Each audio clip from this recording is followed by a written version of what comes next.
ګرانو ملګرو د پشتخرې تاڼې په حدود کې یو ډېره زیاته دردناکه او افسوسناکه پیښه شوې ده. یو سړی په هغه ټیم کې وژل شوی دی چې 2 ورځې بعد د هغه د لور واده او هغه شادي حال کتلو دپاره تللی و. 3 ورځې تېرې شوې، اوسه پورې دې کیس کې د پشتخرې او د بالا ماڼۍ په منځ کې د حدود تنازع روانه ده.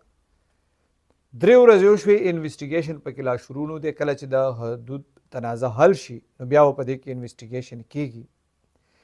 کم پلار چې د دې لور دپاره د جهیز او د واده ټول تیاری کړي و، هغې نه 2 ورځې پهله دغه سړی چې کوم دی دغه ووژلی شو. د دې ټولې واقعي ډیټیل تاسو له درکوم. ډېر دردناک رپورټ دی. پهله تاسو سره د دې واقعي ایف آی آر شیر کوم. ایف آی آر چې کوم دی کې شوی دی نو دی کې مړم دی فردوس خان ولد ایوب خان. دا بیسیکلی دی وایي چې په پهاړي پوره کې اوسیږي. د فردوس خان په خپله په زخمی حالت کې چې کوم هسپتال کې رپورټ درج کړی دی، د ویلي دی چې یاره د په الحرم ټاون کې لور ورکړې وه، د کوم چې ماسینګه تاسو ته وایي چې پرون تاریخ کې د هغې واده وشو. نو دی وایي دی خپل ورکوټ زوی محمود او خپلې لور سره او یو د سره ورکوټ وراره دا درې واړه د شپې 12:30 بجې د الحرم ټاون نه راووتل. دی وایي چې یاره دوی سره 2 لک روپۍ هم وې. د په زخمی حالت کې دغسې پولیس ته چې کوم رپورټ درج کړی و، دی وایي کله دی د رنګ روډ ته راورسېدل د پل سره نو دغلته په دې باندې بل موټرسایکل باندې کسان رالل او په دې باندې ډزې وکړې. په دې ډزو کې د فردوس خان چې کوم دی ولګېدو، زخمی شو او د ماشومان چې کوم ورسره هغه بد شو. دی چې کله زخمی حالت کې او نو دی په هوش او حواس کې د بیا دغلته ورته چینچي ودرېدلی دی، بیا هغې دی بوتلی دی. د ماشومان د په خپله کور ته رخصت کړي دي او دا یو ماشوم یې ځان سره کړی دی. بیا خلکو بوتلی دی دی کوهاټ روډ کې سټي هسپتال ته. هلته چې کله بیا ډاکټرانو کتلی دي چې د حالت خو ډېر خراب دی نو دی بیا لیږلی دی د هغې نه پس مزید علاج دپاره د شپې 2 بجې لیډرینګ هسپتال ته. کله چې دی هلته رسېدلی دی نو هلته بیا د زخمی هم ډېر زیات و، بلیډنګ هم ته ډېر زیات شوی دی. دوران کې د ساه ورکړه، خو پولیس ته د چې کوم رپورټ درج کړی نو د ورته دا ویلي چې یاره نامعلوم کسانو او په موټرسایکل باندې او 2 کسانو په دې باندې ډزې کړې دي. بیا چې د ساه ورکړې ده بیا مراسله پولیس والا لیږلی د پشتخرې تاڼې ته. دې حوالې سره چې کله موږ د پشتخرې تاڼې نه تپوس وکړو نو ای وی چې یاره دا دی بیا دغه ټایم کې دی سره سکونه مقتول سره بیا په 2 ورځ باندې دی ایف آی آر خو دی درج کړی دی پشتخرې تاڼې والا، خو بیا دی وی چې دا زموږ حدود نو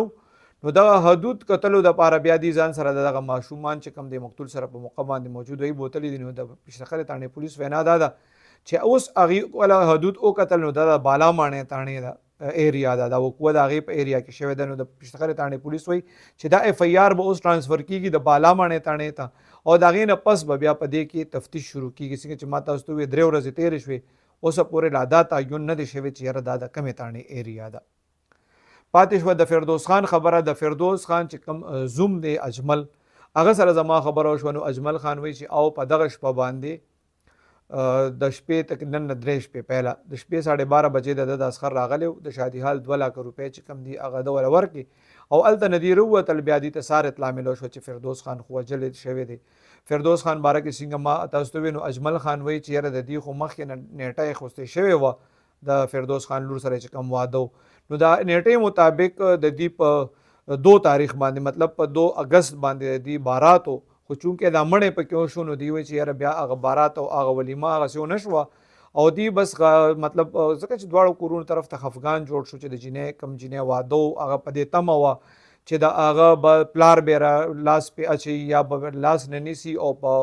جنج په ګاډي کې به یې کېنوي. هغه ټول ارمانونه خو د دې په ځای پاتې شو. د واده چې کومې خوشحالیانې وې نو هغه الله دې رحم وکړي هغه په غم کې بدلې شوې. نو دی وایي چې یاره بیا دی مشران کېناستل او هغې وایي چې بس واده خو هسې ولیمه پاتې شو، بارات هم پاتې شو. نو دی هغه جینۍ چې کوم دی د هغې بارات یې راوړی دی، مطلب صرف دغه جینۍ په یو ګاډي کې راوستی د اجمل خان وایي. اجمل خان په دې باندې په خپله هم ډېر خفه و. هغه وایي چې یاره د واده دپاره هغه د هغه سخر دی څونه پلانینګونه کړي په دغه شپه باندې هم چې کله اجمل خان کره د خپل سخر راغلی نو وایي چې یاره 2 لک روپۍ مې موله د شادي حال دپاره ورکړي او د دې جینۍ چې کوم میک اپ سامان و وایي هغه مې موله ورکړو. د پلار هغه میک اپ سامان نه وایي په خپله ویډیوګانې مو کې بیا لور ته ولېږلې چې یاره نور خو دې څه پاتې نه دي. نو د دې ټول فیملی چې څونه ارمانونه هغه په زړه کې پاتې شو. الله پاک دې د دې سخت نه ارزو کو ساتي. دې حوالې سره چې ما تاسو ته د حدود تنازع خو ده، خو نن چې زه کوم میلاو شوم نو د پیشتخرې تانې اس ایچ او اف انویسټیګیشن اس ایچ او دواړو سره ای وی یاره د حدود تنازع خو دا خو موږ لا فعل حال لګي خپل طرف نه پدې باندې سی سی ټي وي کیمرې چې زه په ځای کم لګېدلې دي اغم ګورو